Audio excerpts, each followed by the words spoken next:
palavra de oração, pedindo a Deus que esteja presente nessa reunião. O irmão Alexandre vai dirigir. Pai nosso que estás no céu, santo é o vosso nome. Agradecemos, Senhor, pela possibilidade de estarmos nesse santo e bom lugar. Agradecemos pela presença do próprio Jesus, dos seus santos e bons anjos que estão aqui nesse exato momento, trabalhando a minha mente e a mente de todos que estão aqui, para que possamos entender qual é a boa e verdadeira vontade do Senhor, expressa no nosso coração e nas nossas obras, que são sinceras segundo a lei de Deus. É o que lhe pedimos, um bom culto, um bom sábado, em nome de Jesus. Amém. Amém.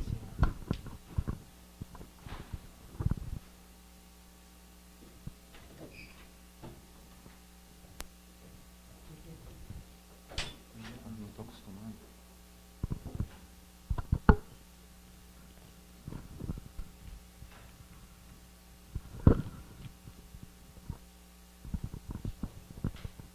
Projeta aí para mim, obrigado. Bom dia, pessoal. Mais uma vez é muito bom estar aqui com vocês.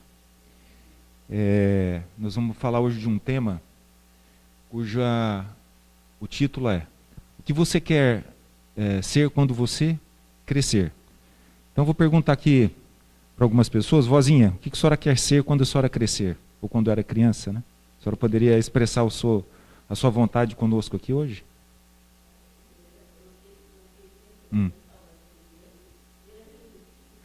Desde criança? Tá.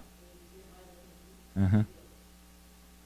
Irmão Lindina, o que a senhora queria ser quando crescer?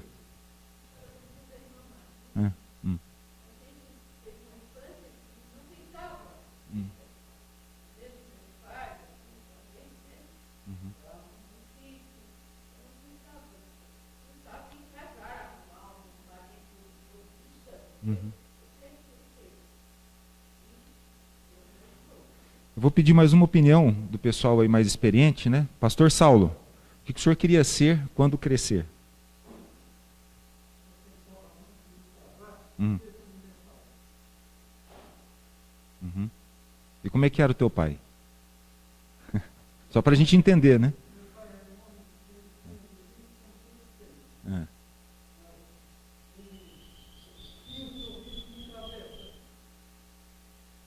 Muito bem. Um cara que aparentava felicidade na expressão corporal, né? Agora eu vou perguntar para os mais jovens aí, o Israel e a sua digníssima esposa, o que vocês queriam ser quando jovens, quando crianças, melhor dizendo?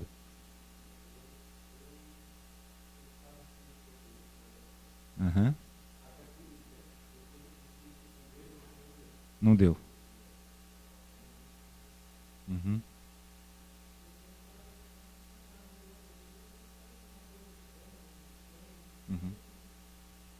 Assistente social. Né? Eu vou passar para a fileira de trás. Eu não vou perguntar para todo mundo, né? Porque senão a gente vai perder um pouquinho de tempo nisso. Daiane, o que você queria ser quando você crescesse, né? Vamos dizer assim.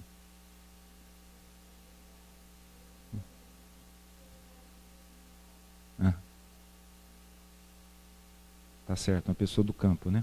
E Larissa, o que você quer ser quando crescer?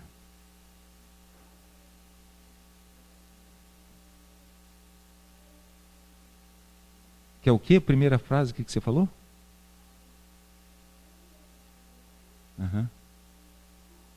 Tá bom, caráter positivo, né?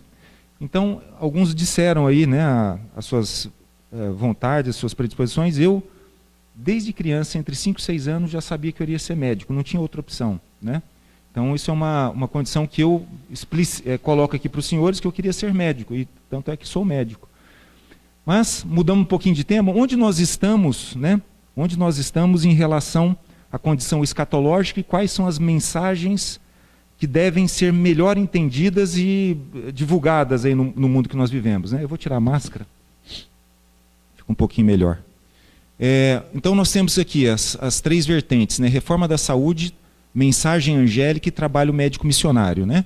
A reforma da saúde como a gente vem falando aqui nessas últimas apresentações, ela é muito importante para que tenhamos o nosso corpo permeável as sutis mensagens dos altos céus. Porque se nós não tivermos essa condição orgânica adequada, a nossa mente fica confusa, fica atordoada, agitada, entorpecida, dormente, e a gente vai ouvir só as mensagens que vêm da condição secular que vivemos.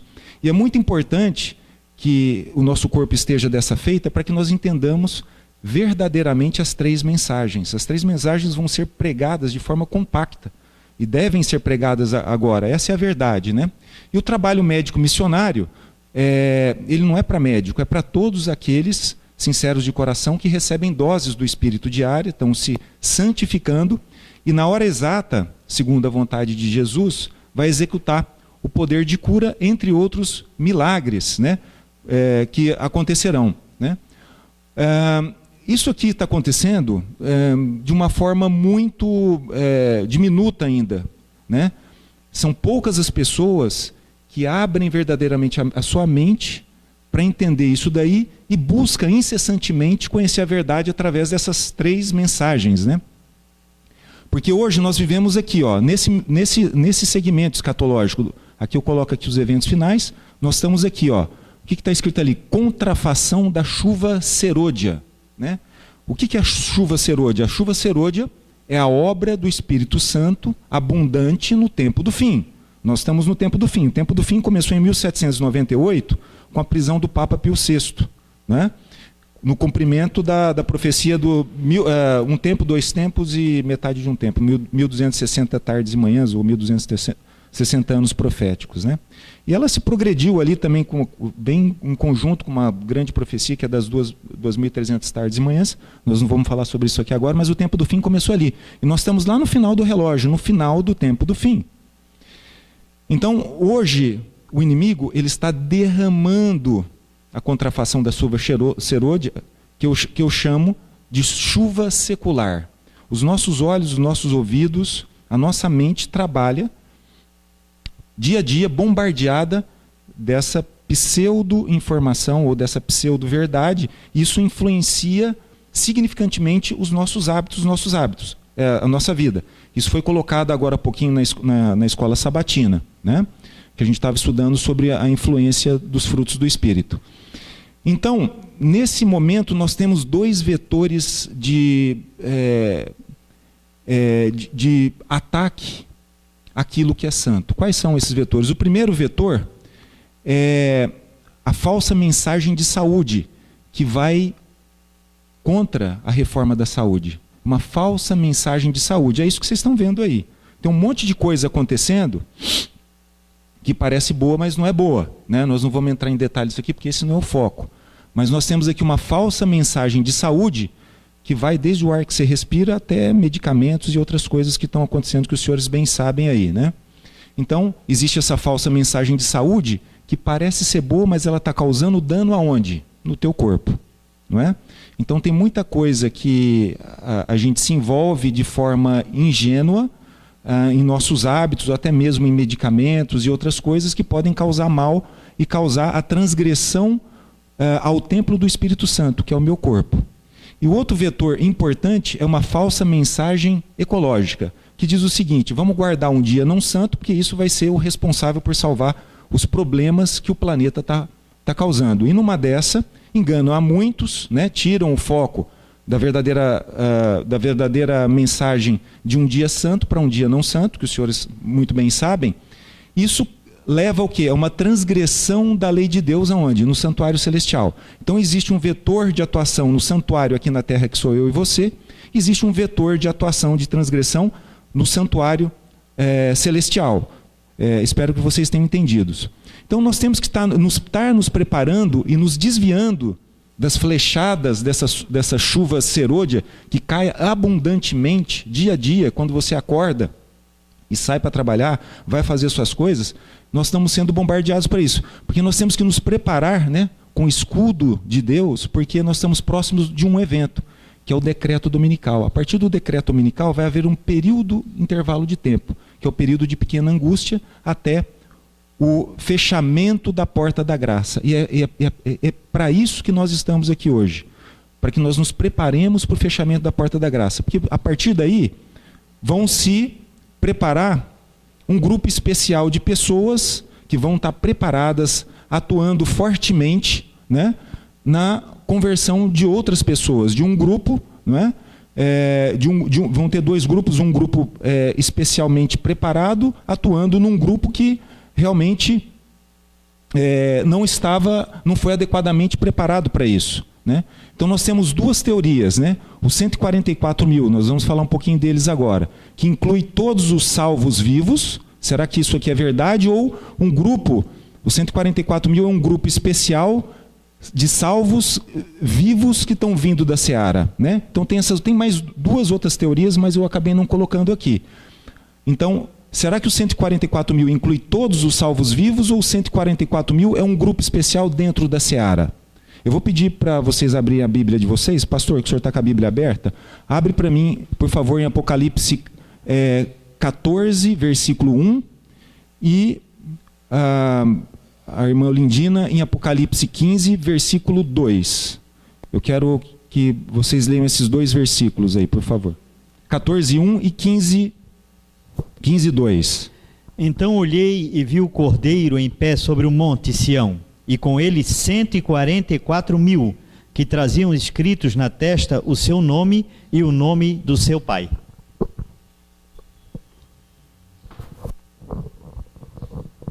Quinze 2, né? E vi como um mar de vidro misturado com fogo. E os que tinham vencido a besta e a sua imagem e o número do seu nome estavam em pé junto ao mar de vidro e tinham harpas de Deus. Pois bem, aí fala em dois grupos distintos. Um que é os 144 mil, que vão onde o Cordeiro vai, e um outro grupo que veio do mar de vidro e que escapou da Babilônia e do seu número. Então nós temos aqui, falando do quê? De um grupo seleto que se preparou para um determinado evento, como eu bem coloquei para os senhores, e um grupo que ele foi converso de última hora, ou seja, na hora 1/10, onde há uma grande multidão que se converteu antes do fechamento da Porta da Graça. Porque depois do fechamento da Porta da Graça já tem os grupos, né? Os selados e os que não foram selados, né? Uns que têm o selo de Deus e outros que têm a marca, né? Depois do fechamento da Porta da Graça. Então, a maioria dos salvos estão aonde? Na Grande Babilônia. Esse grupo não tem ideia do que nós conversamos aqui, mas eles são sinceros do coração. Eles têm uma condição espiritual que em determinado momento se despertará. Por exemplo, Cornélio era um centurião, né? Ele não era israelita, ele era um centurião romano, ele estava sob o jugo de Roma, ele tinha a educação militar, bélica, né? Mas ele tinha um coração sincero. Ele tinha o Deus dele. Ele vivia, aliás, ele era até pior do que a questão militar. Ele vivia numa nação pagã politeísta. Olha a dificuldade que esse indivíduo tinha, né? Mas ele se converteu. Por quê? Porque ele tinha o espírito preparado, não é? Então, esse é o maior exemplo, um dos exemplos, né? Que a maioria dos salvos estão na Grande Babilônia. E essas fileiras, num período adequado, serão preenchidos por muitos que estão ali fora. Esses indivíduos, como eu estava colocando para vocês, eles não têm conhecimento completo das 3 mensagens angélicas, da reforma da saúde, eles não têm ideias das questões proféticas, dos 10 mandamentos de Deus, da fé de Jesus e não em Jesus. Então, os 144 mil é esse grupo que prega toda essa luz no tempo do fim, antes do fechamento da Porta da Graça, e estarão presentes também após o fechamento da Porta da Graça. Eu vou pedir para a irmã, vozinha, por gentileza, abrir sua Bíblia. Está com a Bíblia aí? Abrir em Apocalipse 7, versículo 3 e 4.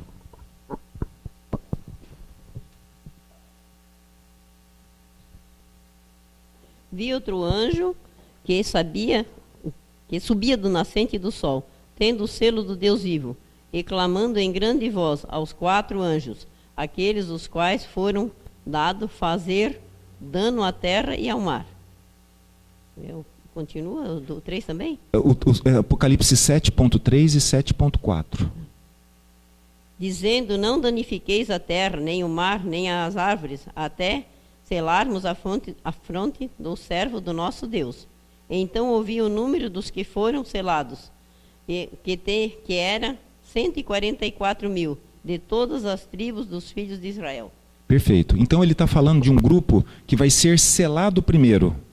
Vai ser um grupo que vai ser selado. Nesse período de pequena angústia, vai haver um grupo que vai ser selado e capacitado com doses abundantes do Espírito de Deus. Vão receber a chuva serôdia primeiro. E vai ser um grupo que vai liderar a grande seara que está no entorno deles. Eles vieram da seara. Eles vão o quê? Eles vão orientar um grupo ainda em formação. Não é? Eu vou pedir para o Israel ler para mim Apocalipse 14, de 1 a 4. E olhei, e eis que estava o Cordeiro sobre o monte, Sião, e com ele 144.000, que em suas testas tinham escrito o nome de seu pai. E ouvi uma voz do céu, como a voz de muitas águas, e como a voz de um grande trovão. E ouvi uma voz de harpistas, que tocavam com as suas harpas. E cantavam um como cântico novo diante do trono, e diante dos 4 animais e dos anciãos. E ninguém podia aprender aquele cântico, senão os 144.000 que foram comprados da terra. Estes são os que não estão contaminados com mulheres, porque são virgens. Estes são os que seguem o Cordeiro para onde quer que vá. Estes são os que dentre os homens foram comprados como primícias para Deus e para o Cordeiro. Muito bem. Então, vocês prestaram atenção aí na leitura desse texto bíblico, descrevendo as características dos 144.000. É um grupo de elite que o Senhor está preparando. Os 144.000 não se contaminaram com o quê? Com mulheres, com doutrinas, igrejas, né? Ele é um povo que tem a mente e o coração santo. Eles já deram o download completo da mente de Jesus. Eles agem conforme o caráter de Jesus, não é? Eles não se contaminaram com mulheres e não se embebedaram com o vinho da Babilônia, né? Então nós vemos aqui a igreja, por exemplo, a igreja adventista, que tem a última igreja reformista, né? Que tem tido cada vez mais luz no entendimento profético, nos 10 mandamentos, nas 3 mensagens angélicas, reforma de saúde, etc. Muita gente gosta ainda de beber do vinho da Babilônia. E os 144.000, eles são um grupo específico. De pessoas que estão sendo preparadas nesse momento para o que está por vir. Por exemplo, Enoque e Abrão andavam diretamente com Deus, tinham uma relação direta com Deus, eles ouviam a voz de Deus, eles não tinham dúvida, né, de que estavam falando com Deus. Por exemplo, quando Deus solicitou para Abrão que sacrificasse o seu filho, ele não teve dúvida, porque a relação de Abrão com Deus era tão grande. E aí eu pergunto, será que realmente nós hoje ouvimos a voz de Deus em alto e bom tom? Não é? Será que nós não deveríamos cada vez mais pedir para que os nossos ouvidos espirituais, nossos olhos espirituais estivessem cada vez mais desenvolvidos para que nós tenhamos a mesma fé que Abrão, que Enoque teve? E por outro lado, nós temos aqui o ladrão na cruz, que eu realmente nem sei se a Bíblia comenta o nome dele, fala o nome dele. Mas o ladrão da cruz é um exemplo, que são aqueles que foram salvos na hora 1/10. O que é isso? Ele tinha um coração sincero e pelos motivos da vida ele se desviou. Mas ele se arrependeu dos pecados e teve a fé de Jesus. Ele foi o convertido aonde? Na hora 1/10. Então eu estou dando exemplos diferentes, de que não é porque nós estamos na igreja que tem a verdade... que nós realmente estamos no caminho certo. A cobrança de nós certamente é maior do que muitos que estão ali fora e preencherão essas fileiras num determinado tempo. E aqui eu coloco, terão pessoas nos céus que nunca ouviram falar, por exemplo, da paixão de Cristo. Eu vou pedir,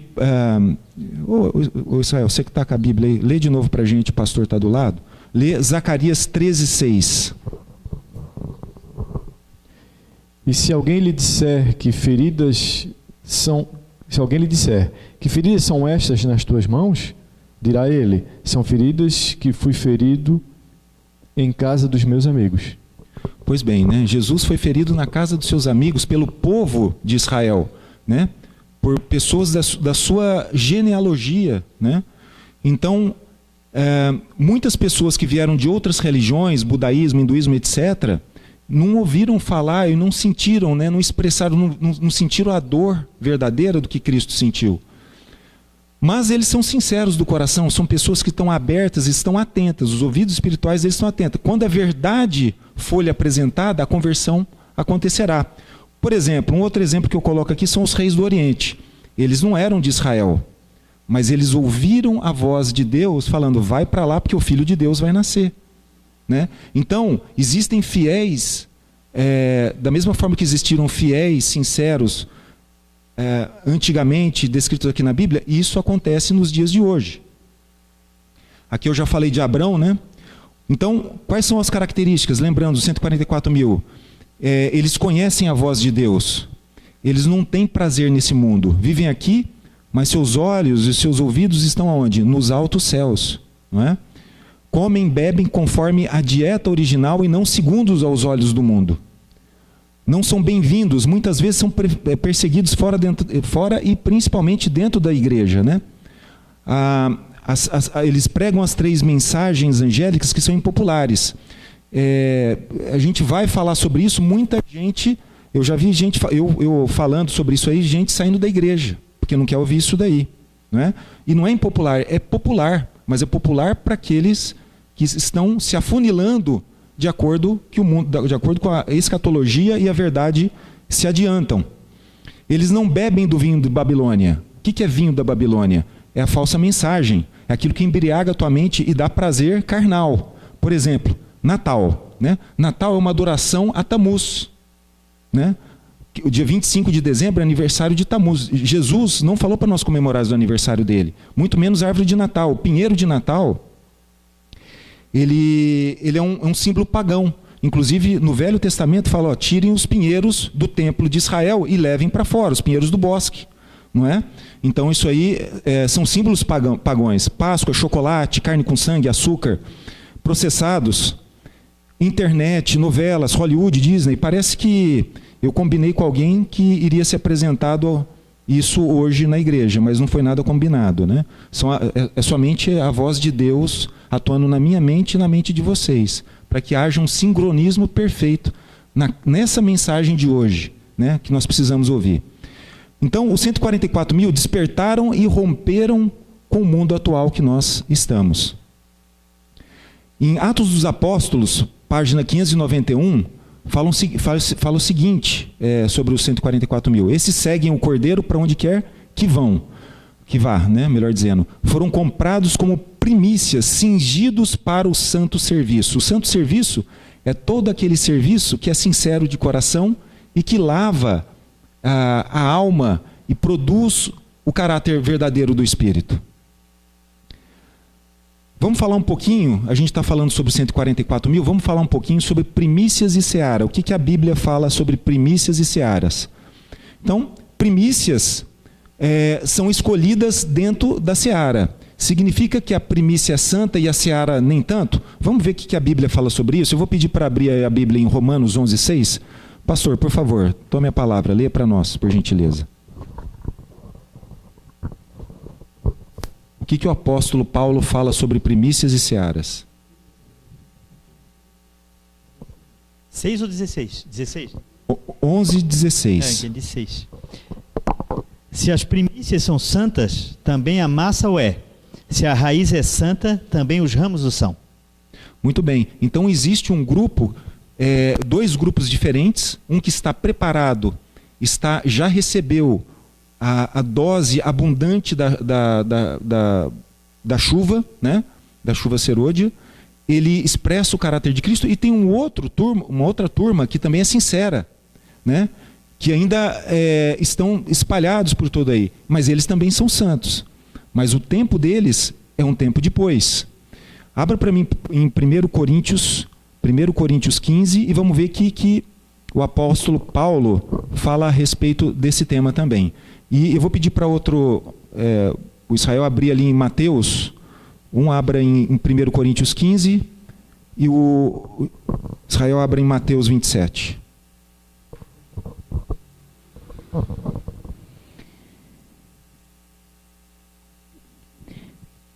Mas de fato Cristo ressuscitou dentre os mortos, e foi feito as primícias dos que dormem. Porque assim como a morte veio por um homem, também a ressurreição dos mortos veio por um homem. Porque assim como todos morrem em Adão, assim também todos serão vivificados em Cristo. Mas cada um por sua ordem, Cristo, as primícias, depois os que são de Cristo, na sua vinda. Mateus. E eis que o véu do templo se rasgou em dois, de alto a baixo, e tremeu a terra, e fenderam-se as pedras, e abriram-se os sepulcros, e muitos corpos de santos que dormiam foram ressuscitados. E saindo dos sepulcros, depois da ressurreição dele, entraram na cidade santa e apareceram a muitos. Muito bem, esses dois versículos, dois trechos da Bíblia, estão falando de um tema bem específico, que são as primícias e searas dos mortos, né? Então, isso traz muita felicidade para quem é cristão e acredita em Jesus, na ressurreição de Jesus, né? Que é um dogma da nossa fé. É um pilar imexível da fé, a ressurreição de Cristo. Então, todos nós que temos essa fé e acreditamos sinceramente disso, tudo passa a ser secundário na nossa vida, né? E o propósito nosso é outro. Por quê? Porque Cristo mostrou que todo aquele que o segue ressuscitará. Então nós estamos falando aqui das primícias e searas dos mortos. Cristo foi a primícia dos mortos, mas com eles ressuscitaram muitos outros sinceros que já tinham descansado e hoje estão lá nos altos céus. O que é isso? Já existe um grupo de homens ressuscitados nos céus e ascenderam com ele para os céus. É o que a Bíblia está colocando para nós, para mim e para você, né? Então, e os demais são aqueles que estão agora, esses são as primícias. Os demais, que são as searas dos mortos, ressuscitarão, né? Isso está em Tessalonicenses, ressuscitarão quando da segunda vinda de Cristo. Aqueles que morreram em Cristo ressuscitarão como a seara dos mortos, né? Vamos falar um pouquinho agora sobre primícias e searas dos vivos. A gente já falou sobre isso agora há pouquinho. Os 144 mil são as primícias dos vivos e os demais, né, que serão salvos são a seara, que vão ser salvos em Jesus num segundo tempo. Então, tem o primeiro tempo dos mortos, o primeiro tempo dos vivos, né? Jesus é a primícia dos mortos, com um grupo que ressuscitou logo após ele, não junto com ele, logo após ele, segundo a Bíblia está colocando. E nós temos aqui a seara dos vivos, que são as primícias dos vivos, que são um grupo especial, e os demais vivos que estarão selados naquele período de pequena angústia. Bom, o que eu quero dizer aqui? Uma mente entorpecida, para você entender tudo isso, nós temos que ter uma mente desperta. Uma mente entorpecida não se atenta à sua própria prostração, debilidade e indolência. É incapaz de perceber qual é a boa e perfeita e sutil vontade do Senhor, não é? Então, por que eu estou colocando isso? Porque muitos hoje que estão frequentando as igrejas acham que estão sendo transformados continuamente pela palavra do Senhor, pelo Espírito Santo, pelas doses do derramamento do Espírito. Mas a mente desses indivíduos estão entorpecidas. Se não houver evolução espiritual, você olhar para trás e não perceber que você é melhor do que com o tempo que passou, pode ter certeza que talvez você não esteja evoluindo espiritualmente, tua mente está entorpecida. E uma mente entorpecida acha que está tudo bem, e não está tudo bem, não é? Então, aquela mente que está constantemente com uma angústia boa, né? A luz do Espírito está apontando o caminho, ele está lapidando o seu caráter em direção a Cristo. Aquele que está vindo na igreja, está feliz e não evolui, olha para trás, está a mesma coisa ou pior, mas se contenta com isso, a mente dele está entorpecida, ele deixou de evoluir espiritualmente, né? E para isso, uma arma potente, o braço direito de tudo isso, ela não é mensagem, mas ela é o potencializador do entendimento da mensagem, que é a reforma da saúde, que traz a sensibilidade necessária aos perigos que nos cercam. A reforma da saúde, irmãos, hoje, ela é importante por quê? Porque o nosso corpo é o templo do Espírito, e o templo precisa ser o quê? Cuidado. Ele precisa ser purificado dia a dia. E qual a relação da reforma da saúde que nós conhecemos hoje com o Velho Testamento? Então eu vou pedir para os senhores abrir aqui em 2 Reis 23, 2 Reis 23, vamos falar um pouquinho do rei Josias. O rei Josias, ele foi o 16º rei da dinastia de Israel, e ele reinou aproximadamente por 31 anos. O seu reinado começou quando ele tinha 8 anos, apenas 8 anos de idade, e se estendeu por mais 38 anos. E no meio desse mandato dele, ele foi presenteado pelo livro de Deuteronômio, né? Pela reforma deuteronômica. E vamos ver o que a Bíblia fala a respeito disso. Leiam para mim aí, 2 Reis 23, versículos 1 ao 7. Então o rei deu ordem, e todos os anciões de Judá e de Jerusalém se ajuntaram a ele. O rei subiu à casa do Senhor, e com ele todos os homens de Judá, e todos os moradores de Jerusalém, os sacerdotes, os profetas, e todo o povo, desde o menor até o maior. Leu aos ouvidos deles todas as palavras do livro da aliança, que se achou na casa do Senhor. O rei se pôs em pé junto à coluna e renovou a aliança perante o Senhor para o seguirem, guardarem os seus mandamentos, os seus testemunhos, os seus estatutos de todo o coração e de toda a alma, confirmando as palavras da aliança escritas naquele livro. Então todo o povo confirmou a aliança. O rei ordenou ao sumo sacerdote Ilquias e aos sacerdotes da segunda ordem e aos guardas da porta que se tirassem do templo do Senhor todos os vasos que tinham sido feitos para Baal, e para o poste ídolo, e para todo o exército dos céus. Queimou-os fora de Jerusalém, nos campos de Cedron, e levou as cinzas deles a Betel. Destituiu os sacerdotes que os reis de Judá estabeleceram para queimar incenso sobre os altos, nas cidades de Judá e ao redor de Jerusalém, como também os que queimavam incenso a Baal e ao sol, à lua e aos mais planetas e a todo o exército dos céus. Tirou da casa do Senhor os postes ídolo, que levou para fora de Jerusalém, até o vale de Cedron, onde os queimou e os desfez em pó, e o lançou o pó sobre as sepulturas dos filhos do povo.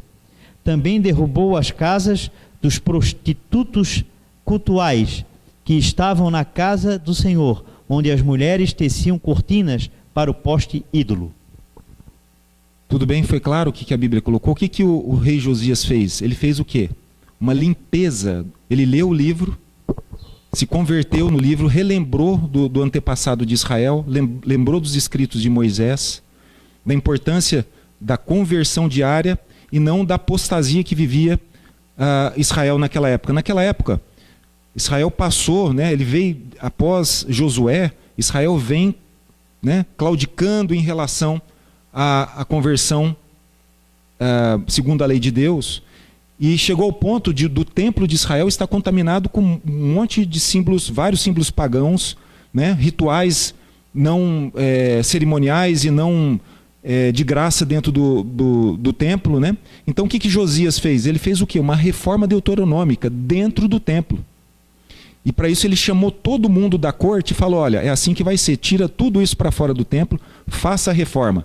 Então, da mesma forma que Josias entendeu a mensagem e ele foi considerado um bom rei segundo a lei de Deus, nós também temos que fazer a nossa mensagem. Quem que é Baal? Quem que é o ídolo, não é? Que está dentro de mim e de vocês? O que nós precisamos modificar? Isso é importante, né?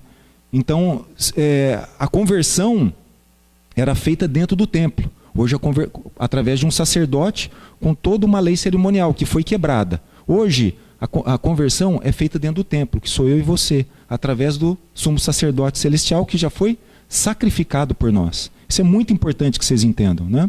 Eu sei que vocês entendem disso. Então, o selamento será um evento futuro, nós estamos em preparação e tem um grupo específico pedindo a Deus que seja desse grupo, né? Submetermos a Cristo é uma necessidade o quê? Presente.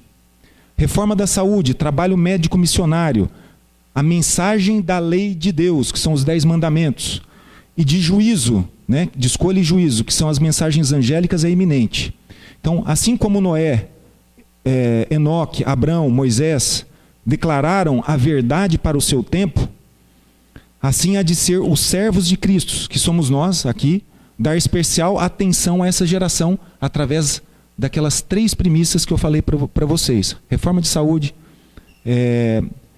mensagem angélica e trabalho médico missionário. Então, eu volto aqui à primeira pergunta. O que vocês querem ser daqui para frente? Como que vocês querem estar? O que vocês querem ser quando crescer, não como pessoas, mas como espírito, né? Porque a educação no lar deveria ser, eu não tive isso, mas a educação no lar, desde criancinha, deve ser aquilo. O que você quer ser como espírito? Porque o que você quer ser como espírito lhe será agradável ao que você for ser como pessoa, porque o espírito vai direcionar a tua vida, né? Mas eu não fui criado assim, eu queria ser médico, mas eu tive uma oportunidade e agarrei essa oportunidade para melhorar como pessoa e em crescimento espiritual, e é o que eu peço para Deus todos os dias. Então, o que você quer ser quando crescer ou quando nós estivermos crescendo espiritualmente? Babilônia está indiferente, né? Olhar tudo isso, ficar fascinado por isso, está imerso no mundo virtual, né? Como nós estamos bem próximo de ter, né? Metaverso, acho que vocês já ouviram falar do metaverso. Meta em hebraico significa morte. Metaverso é a nova plataforma da empresa Meta, né? Facebook, que vai levar milhões e milhões de pessoas a uma conexão neuronal, digital, onde a mente dessas pessoas vai estar ligado através de uma condição digital e não mais espiritual. Eu acredito que isso aí, tirar esses indivíduos dessa condição é praticamente impossível, somente por um grande milagre, mas vai acontecer também nesse grupo. Ou você quer ser da seara, ou seja, você é sincero, está no caminho e vai ser desperto em algum momento através de um grupo específico, né? Ou você quer ser a primícia. Primícia significa um levita, um apóstolo de Jesus, que foram as primícias daquele tempo. Você vai estar pregando a reforma da saúde, vai estar fazendo a reforma da saúde no seu corpo. Você prega fortemente as 3 mensagens angelicais de forma natural, sem ter receio de serem populares ou não, não é? Você tem o trabalho médico missionário e sabe exatamente o momento e o caminho, o momento que nós estamos e o caminho a ser seguido. Então, é isso que eu queria deixar. A mensagem, a apresentação de hoje seria isso. Tá? Agradeço mais uma vez a presença e a do Senhor por ter me possibilitado mais uma vez estar aqui. Oremos. Senhor Jesus, agradecemos os minutos e horas que passamos aqui no seu templo.